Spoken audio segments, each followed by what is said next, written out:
3 కిలోమీటర్లకి ఒక upper primary school, 5 కిలోమీటర్లకి హై స్కూలు, మండలానికి జూనియర్ కాలేజ్, ఎవ్రీ డివిజన్కి ఒక ఇంజనీరింగ్ కాలేజ్, ఎవ్రీ డిస్ట్రిక్ట్కి ఒక మెడికల్ కాలేజ్ కాన్సెప్ట్ తీసుకొచ్చి స్టాచ్యురేషన్కి వెళ్ళాను అధ్యక్ష. ఆ రోజు అన్ని ఇక్కడ ఒకటే జీవోతో.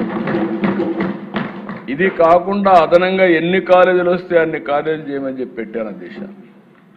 ఈరోజు రంగారెడ్డి జిల్లాలో ఉండే ఇంజనీరింగ్ కాలేజీలు దేశంలో ఎక్కడా లేవు. హైయెస్ట్ పర్ క్యాపిటా ఇన్కమ్కి చిరునామా రంగారెడ్డి జిల్లా అంటే అది విద్య వల్లనే సాధ్యమైంది అధ్యక్ష. అదే ఆ రోజు చూపించిన చొరవ అధ్యక్ష. ఇక్కడికి వచ్చినప్పుడు ఇంకొక పక్కన మీరు చూస్తే ఎప్పుడు కూడా నేను విద్యా ప్రమాణాలు పెరగాలి, విద్యా ప్రమాణాలు పెరగాలంటే మొన్న 19-20 డబ్బా కొట్టుకున్నారు. ఒక్క టీచర్ని రిక్రూట్ చేయకుండా నేను విద్యా ప్రమాణాలు పెంచేశానని చెప్పి ఊరూరు చాటుకునే పరిస్థితికి వచ్చారు. ఇంగ్లీష్ మీడియం పెట్టానంటాడు. ఇంగ్లీష్ మీడియం వల్ల మొత్తం ఏదో మార్పు వచ్చేసిందని మాట్లాడే పరిస్థితికి వచ్చారు అధ్యక్ష. ఇక్కడ చూస్తే 1995, 2024 ఇప్పుడు 25 వరకు మీరు చూస్తే 14 డిఎస్సీలు పెడితే 14 డిఎస్సీల్లో 11 డిఎస్సీలు నేను ముఖ్యమంత్రిగా ఉండే నిర్వహించాను అధ్యక్ష. 11 డిఎస్సీలు నేను గర్వపడుతున్నా. Every year DSC. ఈరోజు పనిచేసే టీచర్స్లో 80% నేను నిర్వహించిన డిఎస్సీల ద్వారా ఎంపికైన టీచర్లే ఈరోజు కాలేజీలో స్కూల్స్లో ఉన్నారు అధ్యక్ష. ఒక్కడొచ్చి ₹1 అవినీతి జరిగిందని ఎప్పుడు చెప్పిన సందర్భమే లేదు. నేను ఒకటే చెప్తాను అధ్యక్ష, నా జీవితంలో మళ్ళీ ఒకటి చెప్తున్నా, నేను ఈ సీట్లో కూర్చున్నంత వరకు ఎవడైనా ఎక్కడైనా తప్పు చేస్తే అదే చివరి రోజు ఆ వ్యక్తికి ఆ విషయం గుర్తుపెట్టుకోవాలి. తప్పుడు ఆరోపణలు చేసే వాళ్ళని ఏ విధంగా చేయాలో మనమే ఆలోచించుకోవచ్చు అధ్యక్ష. ఇంకో పక్కన అధ్యక్ష 1996 3 కేజీలు డ్రై రేషన్ తీసుకొచ్చాం. దేనికోసం అంటే ఈ పిల్లల్లో స్కూలుకు పంపకపోతే 3 కేజీలు బియ్యం ఇస్తే పిల్లల్ని పంపిస్తారు. డ్రై రేషన్ ఇచ్చిన రోజులు అవన్నీ. అక్కడి నుంచి ఇంకొక పక్కన అధ్యక్ష 2003లో మధ్యాహ్న భోజనం నాకు ఇప్పటికి కూడా జ్ఞాపకం ఉంది. ఎవరు చేస్తారంటే డాక్రా సంఘాలు ఉన్నాయి, వంట చేయడానికి సిద్ధంగా ఉన్నారు. ఆ బాధ్యత వాళ్ళకు అప్పచెప్పి మొట్టమొదటిసారిగా రాష్ట్రంలో మధ్యాహ్న భోజనాన్ని ప్రవేశపెట్టిన పార్టీ ఆ రోజు తెలుగుదేశం అధ్యక్ష. ఇంకొక పక్కన అధ్యక్ష మీరు ఒకసారి చూస్తే 18లో ఇంటర్మీడియట్ కూడా తీసుకొస్తే వీళ్ళు వస్తానే ఇంటర్మీడియట్కి మధ్యాహ్న భోజనం తీసేస్తే మళ్ళీ మేము వస్తానే ఇంటర్మీడియట్ కూడా మధ్యాహ్న భోజనం పెట్టే పార్టీ ఎన్డీఏ అని చెప్పి కూడా నేను మీకు తెలియజేస్తున్నా. ఇంకొక పక్కన అధ్యక్ష ఆ రోజు ఆలోచించినప్పుడు స్టేక్ హోల్డర్స్ ఇన్వాల్వ్మెంట్ ఉండాలని, ఎవరైతే లబ్ధిదారులు ఉన్నారో వాళ్ళు ఇన్వాల్వ్మెంట్ ఉండాలని డాక్రా సంఘాలకి ఆ రోజు మహిళలకి డాక్రా సంఘాలు తీసుకొచ్చాం, వన సంరక్షణ సమితులు తీసుకొచ్చాం, సాగునీటి సంఘాలు తీసుకొచ్చాం. అదే మరి ప్రతి ఒక్క స్కూల్కి గ్రామ విద్యా కమిటీలు కూడా తీసుకొచ్చాం. దాన్ని ఇప్పుడు లోకేష్ గారి నాయకత్వంలో మెగా పేరెంట్స్ టీచర్స్ డే కింద మనం సెలబ్రేట్ చేసే పరిస్థితికి వచ్చాం. ఇంకో పక్కన దేశ సమాజంలో అనేక సమస్యలు, వరకట్న సమస్య. పేరెంట్స్ అయితే ఆడబిడ్డల పట్ల వివక్ష చూపించేవాళ్ళు. మగపిల్లలై చదివించడం, ఆడపిల్లలై చదివించకుండా మానేయడం. ఎందుకంటే పెళ్లి చేసి తొందరలో పంపించేస్తే బాధ్యత తీరిపోతుందని దానిపైన కూడా క్యాంపెయిన్ చేశాం. కడాన దేశ 1996లో ఆడబిడ్డలకి గర్ల్స్కి కూడా 33% ఉద్యోగాల్లో కాలేజీలో సీట్లు ఇప్పించాం. చాలామంది నా దగ్గరకు వచ్చి ఒక మాట అన్నారు, మీరు 33% ఇస్తున్నారు, మెరిట్లో వస్తారు, 50 క్రాస్ అవుతారు, మేమేం కావాలంటే పర్వాలేదు, బ్యాక్లాగ్ ఉంది, ఆడపిల్లలను చదువుకోవాలని ప్రోత్సహిస్తే ఈరోజు నేను గర్వంగా చెప్తున్నా దేశ ఎక్కడైనా చదువుకున్న ఉద్యోగాలు చేసే వాళ్ళు అడిగితే భార్య భర్త ఐటీ ప్రొఫెషనల్స్ అయితే ఎవరికి ఎక్కువ ఆదాయం వస్తుందంటే ఆడబిడ్డలకే ఎక్కువ ఆదాయం వచ్చే పరిస్థితికి వచ్చింది. అది ఆ రోజు చూపించిన చెరవ. దీనివల్ల వరకట్నాలన్నీ పూర్తిగా పోయినాయి. రివర్స్ కట్నం వచ్చే పరిస్థితికి వచ్చింది. ఇలాంటి వినూత్నమైన కార్యక్రమాలతో ముందుకు పోయాం.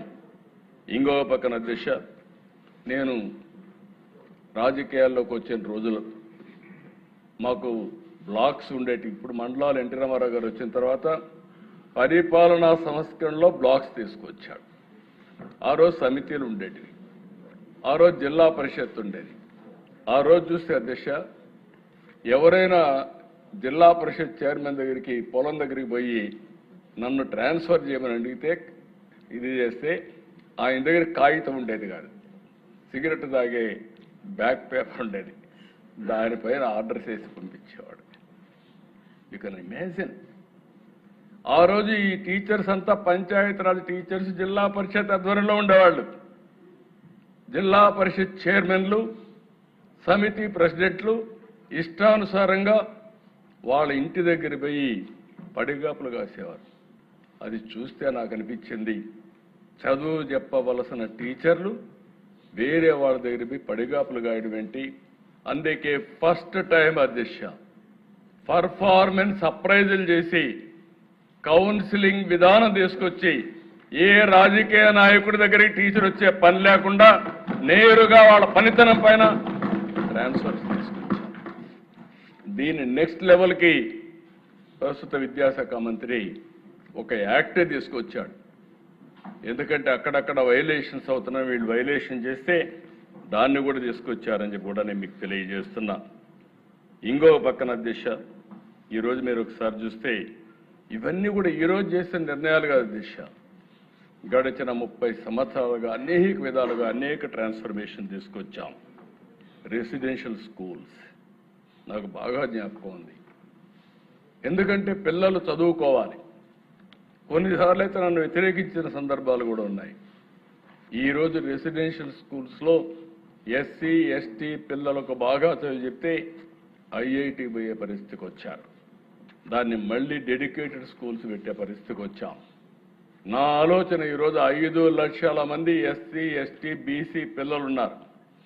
ఈ 5 లక్షల మందికి రెసిడెన్షియల్ స్కూల్స్ గారు కట్టగలిగితే, అక్కడ కానీ స్పెషల్ కోచింగ్ ఇవ్వగలిగితే బ్రహ్మాండంగా పైకి వచ్చే పరిస్థితి వస్తుంది. అది కూడా ప్లాన్ చేస్తున్నాం అధ్యక్ష.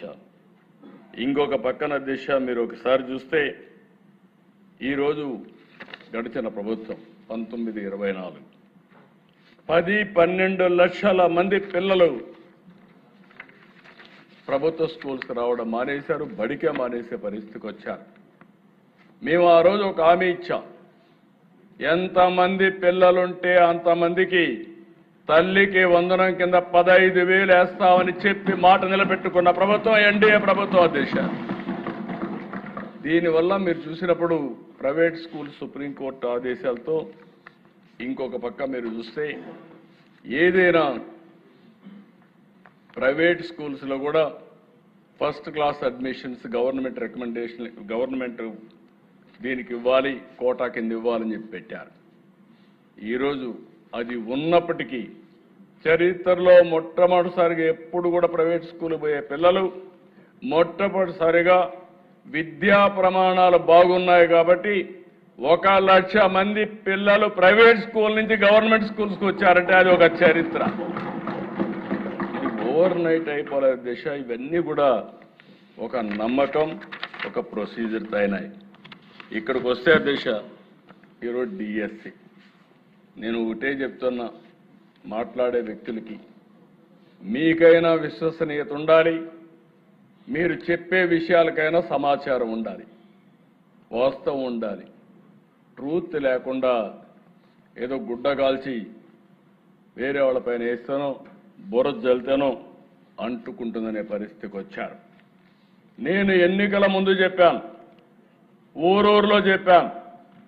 నేను ఆ రోజు చెప్పిన మాట మీరు ఆలోచిస్తే అధ్యక్ష, 5 ఏళ్లుగా ఒక టీచర్ని ఇవ్వలేదు. మీరందరూ ప్రిపేర్ అయ్యారు, చాలా నష్టపోయారు. అందుకే ఆనాటి ఎడ్యుకేషన్ మినిస్టర్ నా దగ్గరకు వచ్చి చెప్పినప్పుడు నా పాదయాత్రలో కూడా ఇవన్నీ చూశాను. నాకు బాధ ఉందంటే ఆ రోజు ఆయన్ని అడిగి ఎంతమంది ఉన్నారో ఎక్సర్సైజ్ చేయమన్నా. మెగా డిఎస్సీ కింద 16,300 ఉద్యోగాలు ఇవ్వాల్సి వస్తుందని 397 ఇవ్వాల్సి వస్తుందంటే క్యాబినెట్లో పెట్టి ఫస్ట్ సంతకం అధ్యక్ష ఎలక్షన్ మేనిఫెస్టోలో పెట్టాం. నేను పవన్ కళ్యాణ్ గారు అదే మరిగా బీజేపీ ముగ్గురం కలిసి ఎలక్షన్ మేనిఫెస్టో కూడా రిలీజ్ చేసి చెప్పిన మాట ప్రకారం మొదటి సంతకం పెట్టింది మెగా డిఎస్సీ పైన పెట్టాను. పెట్టడమే కాదు